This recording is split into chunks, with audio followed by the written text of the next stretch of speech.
Hello, my name is Maxine Ward, and I am a professional civil celebrant, and I'm also a trainer at the International College of Professional Celebrants. And I'm here today with Stuart, who is the founder of the International College of Professional Celebrants and our director. And today we're going to talk about the training that's available for celebrants and what your options are. So I'm going to start off, Stuart, by saying, actually, I read an article the other day by somebody who had done acted as a celebrant for a family, and the article ended saying anybody can be a celebrant. So my question to you is, why should I bother training at all? I think it's a really good question, and there is one argument to say you don't need any training; you could just get out there and do it. There's a reason why we have driving tests. There's a reason why we have tests for pilots, and why clinicians go through years of training, and that's because in many ways you don't know the things that you don't know. So you might think you can write a eulogy and deliver it for a family member who's died, and you'll probably do a perfectly good job. But have you done the best possible job? For other things like a wedding, are you sure you know what the legalities are, what you're allowed to say and do, and what you're not allowed to say and do? If you're taking a wedding ceremony that's not a legal marriage, just a celebration ceremony, and you get the words wrong, potentially you're committing a criminal offence, and you could actually be sent to prison for that criminal offence. So that's an extreme example, but I think in any field of life you can make it up. We all know plenty of self-trained gardeners or self-trained hairdressers, but actually, if you're entrusting your loved one's funeral or your wedding to somebody, you're going to want somebody who knows what they're doing and hasn't just made it up as they've gone along. So, yes, the industry is unregulated, and yes, you could just get out there and start marketing yourself. But if you want the best chance of being commercially successful, actually making a living out of it, and if you want to do the best possible job for the families that you serve, then I think training is a perfectly rational way of going forwards. And a lack of training, might I say, exhibits a great deal of hubris. If you think you can work it all out from the ground up, why not learn from people who've been doing it from years and learn the hard lessons the easy way? It's a So thought. thank you. That's interesting, especially around the legalities bit, and something that people may not necessarily think of. So if I'm an aspiring celebrant and I decide to train, what's the training going to do for me or give to me?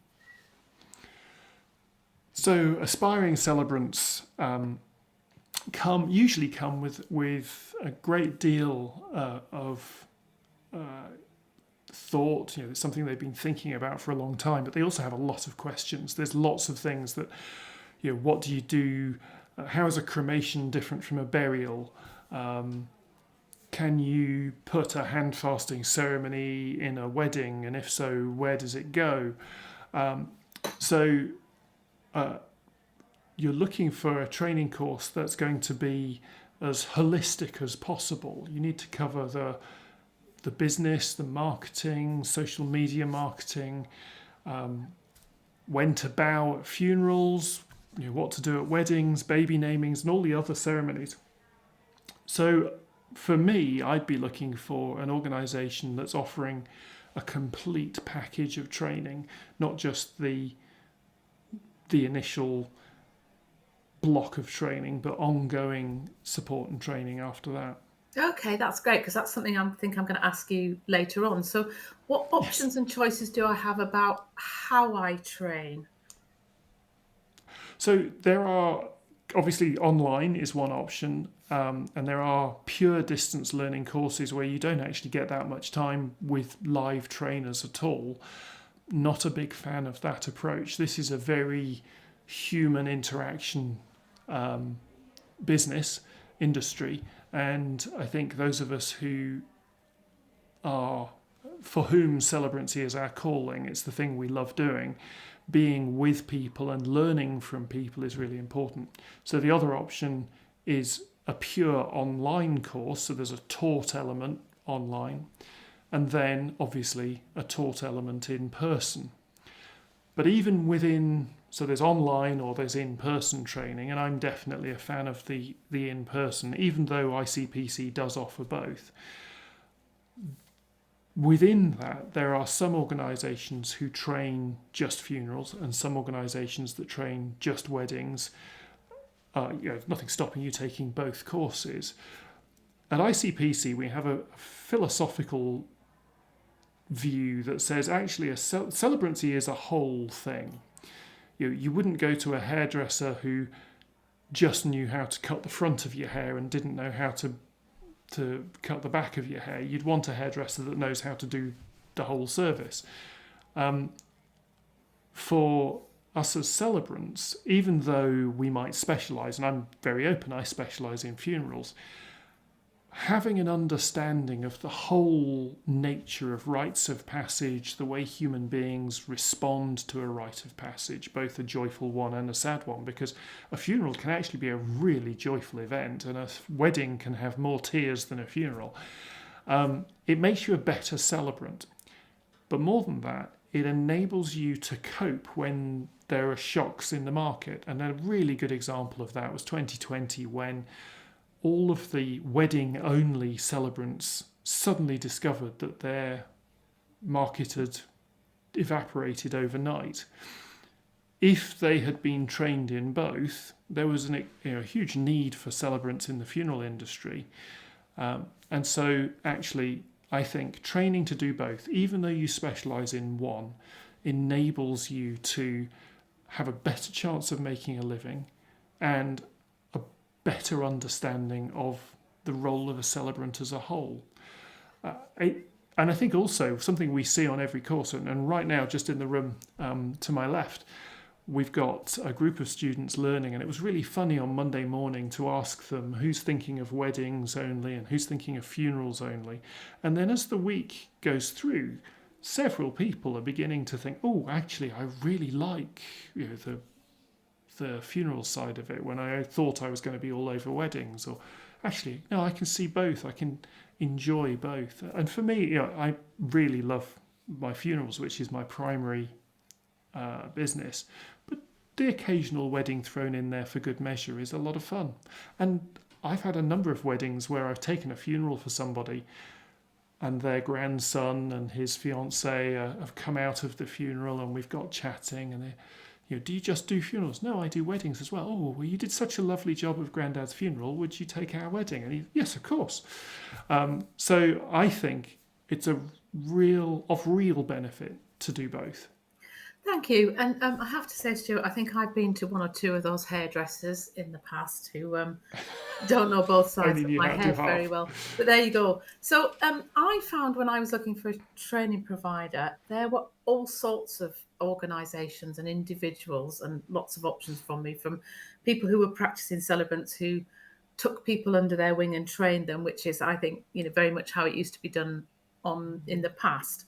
And it was a real head scratcher for me to decide who I was going to train with. And luckily, I chose the International College of Professional Celebrants. But, what should I be looking for in a training provider, and how can I spot a good one? Okay, I think you can tell a lot from people's websites. Now, obviously, it's very easy for somebody to build a very flash website with no substance behind it. But you'll get a flavour for the organisation. You'll get a flavour for their style and the language that they use. And it's really important that you train with somebody that you feel connected to, that you feel you can get on with. And so one of the things at ICPC, we aren't just about the training. We're an ongoing family, a community of celebrants who are journeying together. But I think also, we're very structured in the way we do it. We've got the main training course where you come and you spend 5 days intensive, and that's 5 pretty much full days. Arrive on the Sunday evening, have dinner with your your new cohort, your students and your trainers, and then you're ready to start on the Monday morning, 9 a.m. Off we go, and we teach all the way through to the late Friday afternoon. Other organisations may start halfway through Monday and finish halfway through Friday. There's all sorts of different things like that. So be careful that make sure you're comparing apples with apples in terms of how much tuition you're actually getting. Is accommodation included, or have you got to go find your own accommodation? And again, that's something where we've decided to bundle our accommodation in so that all of the students are here, we're staying in the same venue, there aren't other guests around, it's an exclusive use venue, so we haven't got random tourists wandering around the bar in the evening. And so that, for us, that was a very conscious decision to create a learning environment where our delegates could be sure of privacy, because we touch on some really difficult things. I mean, just this morning we were covering how to handle a funeral for somebody who's taken their own life, and how to handle a funeral for a young couple who've just lost a baby. And those are really heart-rending subjects. You don't particularly want to be in a random hotel somewhere where some other guest could be getting back from a raucous night out whilst you're discussing some really deep subject. So I think a big part of it is look carefully at what's being offered. Is what's being offered what you feel you need? Look carefully at costings and what's included and what's not included. And also look carefully at accreditation. There are people who will say, come to my house for the weekend and I'll teach you how to be a celebrant. There are people who've got a syllabus that they've written themselves, and some of those syllabuses are great. Have they actually got a structure of support behind them? Is there a business here that if you call up with a question, with a difficulty, are there going to be people to answer the phone or answer the email? Also, looking at the accreditation, because there is UK recognised accreditation. There is the level 3 certificate in civil celebrancy in the UK, which is both sides of the industry, weddings and funerals, and that is roughly equivalent to a grade D A level. And then there are 2 diplomas. There's a diploma in weddings or celebratory ceremonies, and there's a diploma in funerals. And if you're sure you only want to specialise in one, then by all means do the diploma. But I would say actually you want to be doing both, and you're going to have a better chance. If it is somebody who is not offering an accredited qualification, then I would ask the question, why not? Is their training not up to scratch? Is their confidence in their syllabus not up to scratch? All sorts of questions start coming in my mind. And I think for us as an organisation, the other thing you said about practising celebrants, all of our trainers are practising celebrants first. We are doing it week after week after week. So we're teaching from current experience and current practice. We're not teaching from something that we learned a decade ago and then haven't kept up to date. And our course is constantly being updated and evolving as new developments come to light. So I think it's interesting. Look for an organisation. Yeah, sorry, go on. Yeah. I would just say it's interesting that you mentioned the certificate in celebratory civil ceremonies. Do I, if I'm thinking about becoming a celebrant, do I need to have that before I can practice as a celebrant? No, you don't. And the way we've structured our course very deliberately is you come to your in-person week, whether that's online or physically in person. And at the end of that course, we've taught you everything you need to know to get started as a celebrant. So on the Monday following the course, you can get out there, you can start marketing yourself. You can, in fact, some people get their first bookings whilst they're on the course. And so you're ready to start work. And then over the next 12 months, you're able to do the qualification that goes alongside that whilst you're learning. So you're earning, you're learning, and you are gaining your qualification on the job. I think Some that was one of the organisations, things.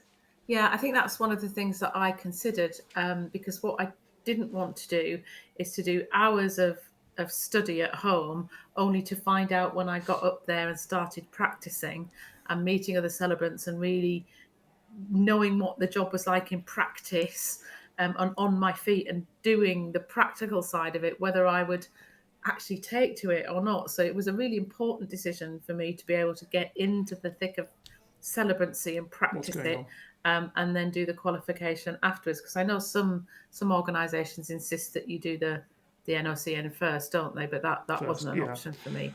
And I think also, that's another point of look carefully at the websites, because I've seen a couple of organisations' websites where they're talking about, yes, you're coming on the residential course, and then you've got 4 hours of homework to do every evening. Well, from an educational perspective, that's incredibly bad practice, and I'll say that in public. You've got somebody who's spent all day in a classroom, and you're now expecting them to spend long hours into the night doing coursework and then come to the classroom again tomorrow morning and be fresh. It's not allowing time for that knowledge that's been imparted to assimilate in the brain. When I was teaching at the University of Reading as a lecturer, which I did for a number of years, one of the things that I was really fascinated about is how do you teach adults? Because it's very different from teaching children. We learn more slowly because our brains are less plastic. And so actually we need the downtime. We need the time with the informal conversations in the bar in the evening to allow that knowledge to settle. And, oh, now that I've thought about that, I've got a couple of questions. And rather than going back to your bedroom and writing an essay for 4 hours, which just it's teaching to the test. It's we've taught you all this material. Now go and write an essay on it, so that you can pass the test. It's not teaching you how to be a celebrant. So if I don't need the NOCN certificate, why should I bother studying for it at all? 2 reasons. One is that at the moment, you're right, you don't need it, but in any industry, there comes a time when more regulation is required. And I can see a time in the not too distant future where it will become necessary for celebrants to have a professional qualification. The other element is we are seeing moves within government to change the law so that celebrants can take legal marriage. We don't know when that's actually going to happen, but we're hopeful that it might happen in the next year or two. And those celebrants with the qualification will have jumped a number of the hurdles necessary to being registered as able to take legal marriage. Obviously, there will be a little top-up training, but you'll have demonstrated the minimum level of knowledge. Those people without the qualification may well find themselves sort of scrabbling to catch up and do the qualification. Okay, We don't know sense. what the government's we don't know what the government's going to say, but we suspect there'll be some minimum level of qualification. So required. be prepared. So thinking back to my journey, you come away and you're absolutely elated. You've had some amazing training, and then you've got to go and start to sort of speak to funeral directors and start to go out to venues, and it can be quite intimidating. So, what kind of support is available for people out there after they've actually finished their training? Which the career course. So I think one of the things that we do particularly well is we've got a Facebook group called Celebrant Training, which anybody can join, and it's got many, many people in it, many of whom have trained with us, people who are thinking about training, people who've trained with other organisations. And that's a good place to start. If you have purchased from us, then you can become a member of the International College of Professional Celebrants members only Facebook group, which is a really supportive community, lots of encouragement there.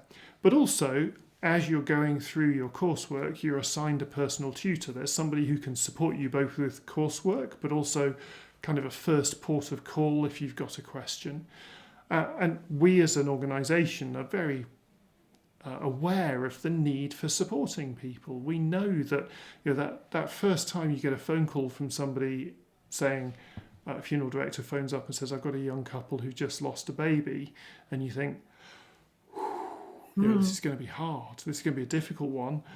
I'm going to say yes, and then ping us a message and have a conversation with one of the tutors just to remind yourself of how this is different from a more usual funeral. And I think we don't see that as a timeline thing. I've got students who trained 4 years ago who are just being asked to take their first funeral for somebody who's taken their own life or something. And we'll still support them, we'll still be there.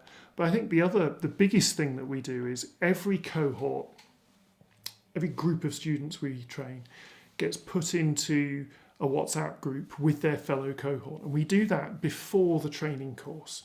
So a couple of weeks before the training course, they're in the group and they get the chance to start building relationships, start chatting with people about what they're looking forward to, what they may be anxious about, what they may be apprehensive about. Then they get here to the training course and they've already know each other a bit. They've got past that, oh, who are you? We don't need to do icebreakers on the Monday morning because we've already broken the ice. And then after the course, the trainers and the students are in that WhatsApp group for as long as they want to be. And so they've got each other for support and encouragement. And actually, mutual support and encouragement and accountability is a very, very effective way of making sure that your business is more likely to work. Because you've got a group of people who are holding each other to account, encouraging one another, sharing the successes, sharing the failures, and that enables us as human beings to feel like we're making progress. And on the days when we feel like we're not making progress, we can share that. And somebody will come on, let's have a cup of coffee, and go and have a phone call, or physically get together at a coffee shop and just encourage one another. And so community it's at the heart of Celebrancy, but it's also at the heart of the ongoing support that we provide.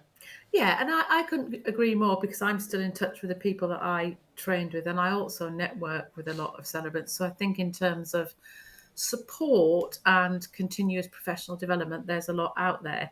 So thank you, Stuart. I feel much better informed now on what the views are on training, why I should train, why it's important, how I go about selecting the right training provider for me, and especially what the ICPC can offer. So thank you very much.